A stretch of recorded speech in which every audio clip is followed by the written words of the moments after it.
I'm Sylvia Sams. I'm the Executive Director at Women's Habitat.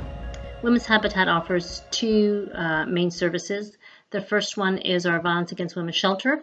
The shelter offers 10 women and their children. Right now there's 18 children and 10 women a safe place to live.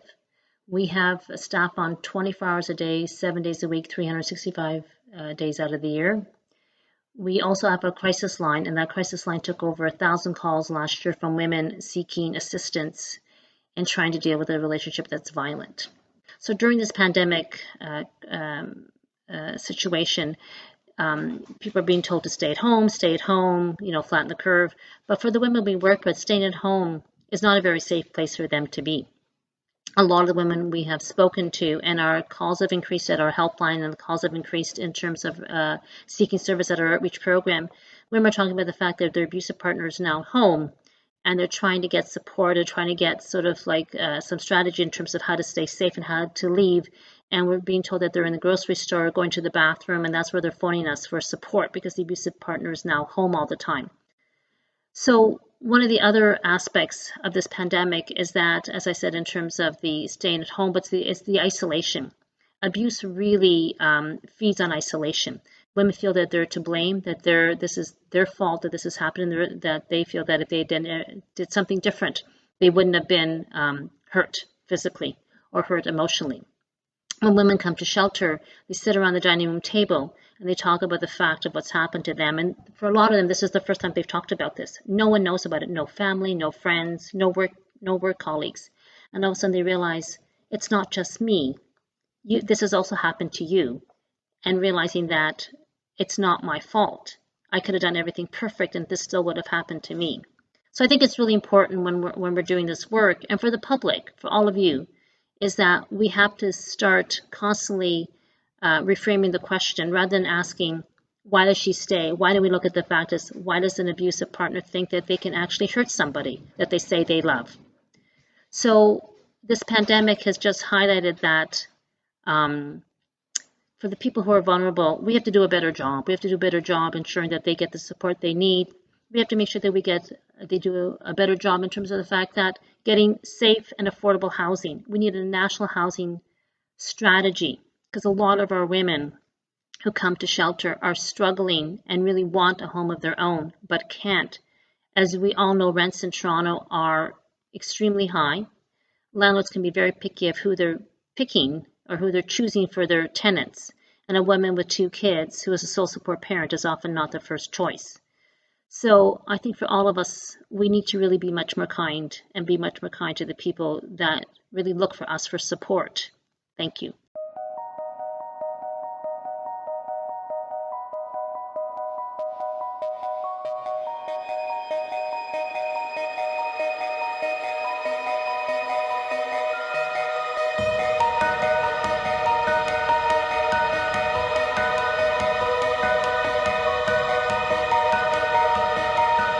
Hi everyone, I'm here today with a report from Romero House about how the COVID-19 pandemic is adversely affecting refugee claimants in our city.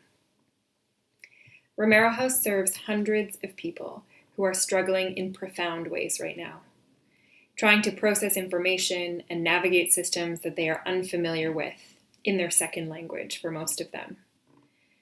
Many of the refugees that we are in touch with are living isolated in apartments in the community or in city shelters. As of today, there are just over 250 confirmed cases of COVID-19 in the Toronto shelter system. You may be shocked to hear that 80% of these cases are in refugee shelters. Just imagine fleeing for your life to Canada to arrive to this horrific situation. We need you to raise your voice and ask the city for answers. This is simply not acceptable. Furthermore, access to healthcare is essential for everyone during this pandemic. And we are dealing with a long-standing issue of lack of recognition of refugee health insurance by healthcare providers. Refugees are covered by something called the Interim Federal Health Program. It looks different than OHIP, so many doctors' offices don't accept it. We have been working to educate providers for years. It is time that the province steps up and does their own education to ensure that no one is denied healthcare at this time. Even more, the province has issued an emergency order that everyone living in Ontario should receive medical care for all conditions, regardless of status or if they have insurance. But we still hear reports of refugees getting hospital bills, even for COVID-related sickness. We need you to call your member of provincial parliament today. The government needs to ensure that this does not happen. How else can you help? Romero House is continuing to look for donations of used laptops and iPads, as well as art supplies to help kids and adults alike with online learning at this time. If you have a computer around your house that you are not using, consider donating it to a refugee family in need. Or if you have art supplies or are willing to donate a gift card or money to go towards that, we would happily receive that as well.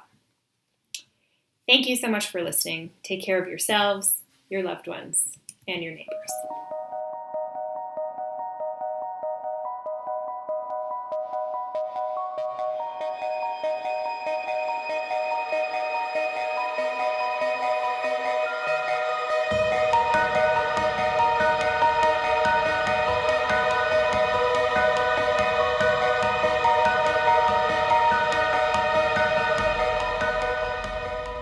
Us at the clinic, like many of you, are trying to think about what are some positive things that might come from the COVID disaster. And I think when I reflect on what's gone on since the pandemic hit, I think poverty is one of those social issues that we might be able to significantly move the needle forward because of what's going on now. So let me explain further. One of the things that happened when the pandemic hit in February, March, April, May, we've seen record high unemployment numbers in Canada, people who've lost their jobs because of the forced shutdown of our economies and our communities. And our government has stepped in really quickly to provide much needed support to those families, to those individuals, through the introduction of a number of social assistance programs. The one that you're probably most familiar with is the CERB, the Emergency Response Benefit. And under that program, people are receiving $2,000 a month, people who have lost their employment because of the COVID pandemic. Now, I want to take a moment and talk about that level of support versus what people who are on social assistance collect. Currently, people in Ontario who are on what we call Ontario Works, which is general welfare, collect about $700 a month. Those who are on disability support programs might collect $1,300, $1,400 a month. That's a really different number than $2,000 a month. In the case of OW, CERB is almost triple that. We hear lots of people talking about how difficult it is to survive on CERB.